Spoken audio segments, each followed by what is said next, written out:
اعوذ باللہ من الشیطان الرجیم بسم اللہ الرحمن الرحیم۔ ناظرین، میرے مقالے کا عنوان ہے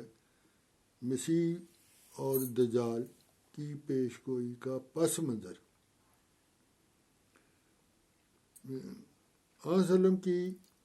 جو مسیح بن مریم کی پیش گوئی میں لفظ نزول کا مطلب علماء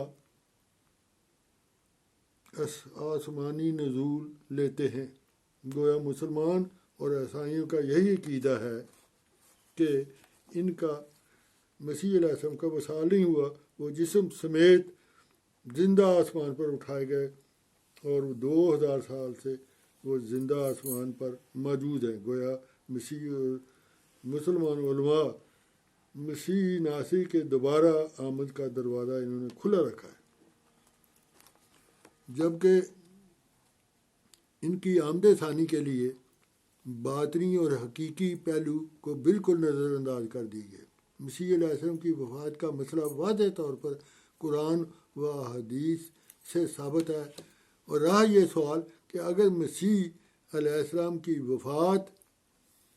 ہو چکی ہے تو آن وسلم نے کس مسیح کی آنے کی خبر دی تھی؟ اس کا مختصر یہ جواب ہے کہ آن وسلم نے جس مسیح عیسیٰ بن مریم کے دوبارہ آنے کی پیش گوئی فرمائی تھی وہ دراصل امت محمدیہ کے ہی ایک مسئلے کے متعلق تھی، کیونکہ اسے مسیح کے ساتھ اخلاقی اور روحانی مشابہتیں پائی جانی تھی، جیسے بعض اوقات کسی بادشاہ کو شیر کہہ کر پکارا جاتا ہے یا بہت سخی کہہ کر حاتم تائی کہہ دیتے ہیں۔ ایسے ہی ایک مثال ہے، مسیح اور مہدی موعود کی آمد کے متعلق آن وسلم نے فرمایا دجال کے خروج کے زمانے میں صلیبی مذہب زوروں پر ہوگا، یہ نشانی بتائی، اور دجالی یہ فتنہ دنیا کے سارے اگلے پچھلے فتنوں سے بڑا ہوگا۔ پھر احادیث کی روح سے مسیح موعود کی صداقت کی ایک یہ دلیل بھی ہے کہ دجال اور یاجوج ماجوج کا ظہور کا غلبہ ہوگا، یعنی بعض مسلمان جس طرح مہدی اور مسیح کے بارے میں بہت سی غلط فہمیوں کا شکار ہیں، اسی طرح وہ دجال اور یاجوج ماجوج کی شخصیت کے متعلق غلطی خوردہ ہیں۔ حضرت رسول کریم صلی اللہ علیہ وسلم نے جو دجال کا نقشہ کھینچا ہے وہ اتنا واضح ہے کہ اس کے بعد کسی شخص کو یہ پوچھنے کی ضرورت ہی نہیں کہ آخری زمانہ میں دجال آیا ہے یا نہیں آیا۔ احادیث اور قرآن کریم میں مسیح دجال کی ساری علامتیں پوری ہو چکی ہیں، جیسا کہ سورۃ انبیاء میں پیش گوئی ہے، حتیٰ کہ یاجوج ماجوج کھول دیے جائیں گے، اور جیسا کہ وہ نشیب و فراز سے دوڑ پڑیں گے، وہ وعدہ جو اٹل ہے قریب آ جائے گا۔ تو اس وقت نہ شکر انسان کی آنکھیں کھل جائیں گی، وہ بے اختیار کہہ اٹھیں گے وائے مصیبت، ہم تو اس حقیقت سے بالکل غافل ہی تھے بلکہ ظالم بھی تھے۔ سورۃ انبیاء آیت 96-98۔ پھر سوال یہ پیدا ہوتا ہے کہ مسیح مہدی علیہ السلام کی بعثت کو 100 سال سے زیادہ عرصہ گزر، لیکن آسمان سے مسیح کا نزول اب تک نہیں ہوا۔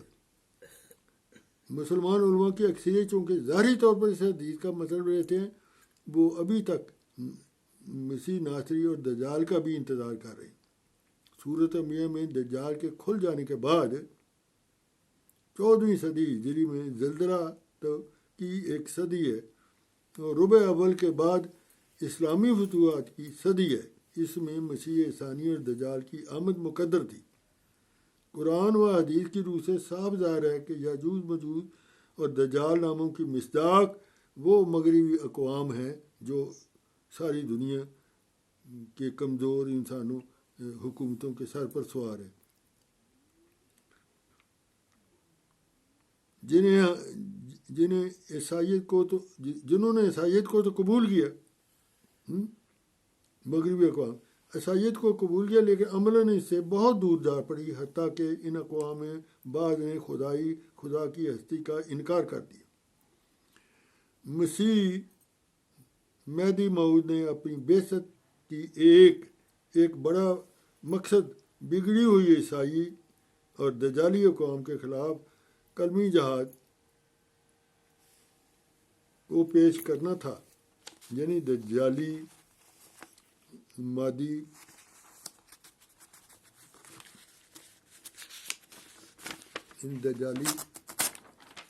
مادی ترقی کے زہریلے اثرات کا دور ہوگا اور ہر چیز کا مادی نقطہ نگاہ سے جائزہ لیا جائے گا، جبکہ مسلمان ظاہر پرستوں نے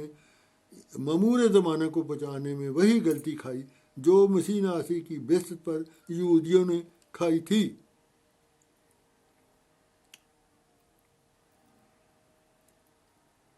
اور یہود کی اکثریت نے اس بنا پر مسیح کو ٹھکرا دیا تھا کہ وہ غریب گھرانے کا فرد ہے،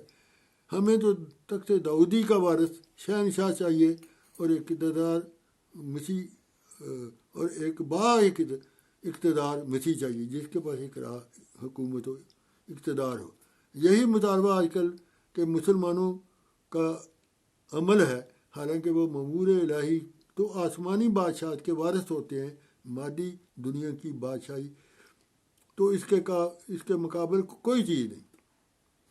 آپ علیہ السلام آسمانی بادشاہت کے تحت مطمئن ہو کر دنیا میں حکومت الہی قائم کرنے کے لیے مبعوث ہوئے۔ آپ جن روحانی سامانوں کی ضرورت تھی آپ کو، وہ سبھی آپ کو عطا کر دی گئی، روحانی سامان۔ پہلے زمانے میں اگرچہ ہر صدی مجدد دین اسلام نے اسلامی خدمات ان کے زمانے میں ہوئی، تو مسیح موعود علیہ السلام نے اپنی کتاب تحفہ گولڑیہ میں وسلم کی دور ثانی کے بارے میں فرمایا کہ آپ کا زمانہ اگرچہ تکمیل ہدایت ہو گئی ہے، جیسا کہ آیت الیوم اکملت لکم دینکم، اور نیز آیت اس پر گواہ ہے کہ اس کے لیے خدا تعالیٰ نے تکمیل اشاعت کو مسیح موعود کا ایک زمانے تک ملتوی کر دیا، یعنی جو وہ آئے گا تو یہ کام شروع ہوگا، جس میں قوموں کے باہم تعلقات پیدا ہو گئے اور بری اور بحری مرکب ایسی سامان نکل آئے جن سے بڑھ کر کوئی سہولت سواری ممکن ہی نہ تھی۔ کثرت پرست نے تالیفات کو ایک ایسی شیرینی کی طرح بنا دیا جو دنیا کے تمام مجموعے میں تقسیم ہو سکے۔ گویا وسلم کا دوسرا دور آپ کی بعثت ثانی اشاعت دین کی تکمیل کے لیے مسیح موعود کے وجود میں ظاہر ہوئی۔ آپ نے یہ اعلان فرمایا کہ مسیح موعود کے ذریعے غلبہ اسلام خدا نے اپنے پیشگوئی میں مقدر رکھا ہے، اور مسیح موعود کی منادی بجلی کی طرح دنیا میں پھیل جائے گی، یا بلند مینار کے چراغ کی طرح دنیا کے چار گوشہ میں پھیلے گی، اور زمین اس کے زمین پر ہر ایک سامان کر دی گئے، ریل، تار، اگن، بوٹ، ڈاک، انتظام، سیر و سیاحت کی طریقوں کا کامل طور پر جاری فرمائے۔ مجموعہ اشتہارات، جلد سوم، صفحہ 233۔ جس مسیح نے دجال کو قتل کرنے کو آنا ہے، وہ صلیب توڑے گا اور دجال کو قتل کرے گا اور سور کو مارے گا۔ اب یہ تین باتیں، علامتیں ایک جگہ اکٹھی فرمائی، گویا اسلام کی نشست ثانی ہے، دور ثانی جو ہے، وہ دور ثانی کے دور کا قاصر صلیب نے قرآنی دلائل سے دجال کا مقابلہ کرنا ہے۔ یہ بتائیے کہ سور اور صلیب کا اکٹھا نام کون سی قوم کی مصداق ہے؟ سور کھانے والے تو اور بھی ہیں، لیکن صلیب کے پجاری سور کھانے والے سوائے عیسائیت کے اور کوئی نہیں۔ مراد یہ ہے کہ قاصر صلیب عیسائی قوم سے ٹکر لے گا، دجال کو مارے گا۔ یہ بھی بتا دیا کہ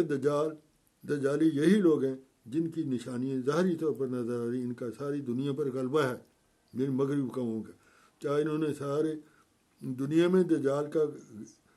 غلبہ، کیا مسلمانوں کو ساری دنیا پر دجال کا غلبہ نظر نہیں آتا؟ مگر بلکہ